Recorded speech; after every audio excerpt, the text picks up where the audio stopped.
listeners. I'd like to tell you about the production possibilities curve that I'm standing on. The production possibilities curve, or frontier, models the possibilities for what an economy can produce using its available resources efficiently. Suppose an economy uses its resources to make wheat and honey. This curve shows all the possible combinations of these two goods the economy can produce. If it uses all of its resources to make honey, it can make 100 pounds of honey per day. If it uses all of its resources to make wheat, it can make 150 bushels per day. Or the economy can make any of these combinations of wheat and honey. Now I'm down here on the curve to show you a few things. Points above the curve are not feasible in the current economy. For example, the economy lacks the resources to make 40 pounds of honey and 170 bushels of wheat. To be efficient in production, the economy should make a combination that is on the curve like anywhere along here, such as 60 pounds of honey and 130 bushels of wheat. Points below the curve are feasible but inefficient. For example, the economy could make 35 pounds of honey and 110 bushels of wheat, as represented by this point, but with its available resources it could make more honey, or more wheat, or more of both. To understand the shape of the curve, we need to think about the specialization of resources. We have some resources that are specialized for making honey and others that are specialized for growing wheat. Some equipment is better for producing honey than wheat.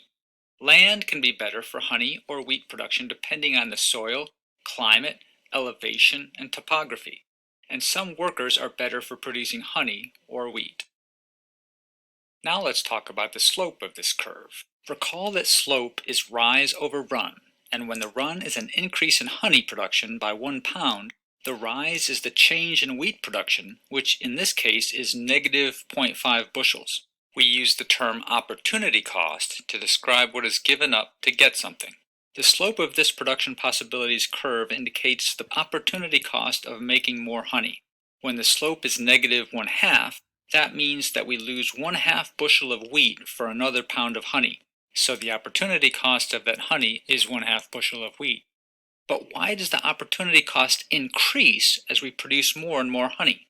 Suppose we begin here, producing nothing but wheat, and we decide to start producing honey. Keep in mind the specialization of resources. The first honey will be made using resources that are specialized for the production of honey and not very useful for making wheat. So the first pounds of honey don't cause the loss of much wheat. As we make more honey, the opportunity cost rises because we have to use more and more resources that are specialized for making wheat. By the time we get to the last possible pound of honey, we are using resources that are great at making wheat and not so great at making honey. So we have a very large opportunity cost in terms of lost wheat production. Let's look at a special case in which the production possibilities curve is a straight line because the resources used to make the two goods are not specialized. For example, suppose the two goods are oats and wheat, and these goods are produced with the same equipment, land, and workers. If an acre will produce 60 bushels of oats, or 70 bushels of wheat, then with 100 acres, an economy could produce 6,000 bushels of oats, or 7,000 bushels of wheat, or any of these combinations in between.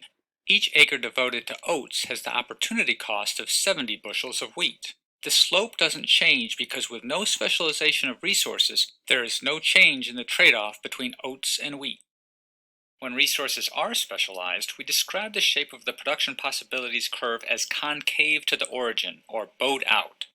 If an economy gains resources such as fertile land, or new technology allows it to make better use of its existing resources, then the production possibilities curve shifts outward. If the resources or technology is useful for the production of both goods, the whole curve shifts out. If wheat seeds were modified to produce bigger plants, then the curve would pivot out like this. The point representing the production of nothing but honey would remain unchanged because the improvement in wheat seeds is not useful in honey production. You'll find many uses for this model in economics. For example, it is used to determine which goods an economy should export and which it should import. Thanks for exploring the possibilities.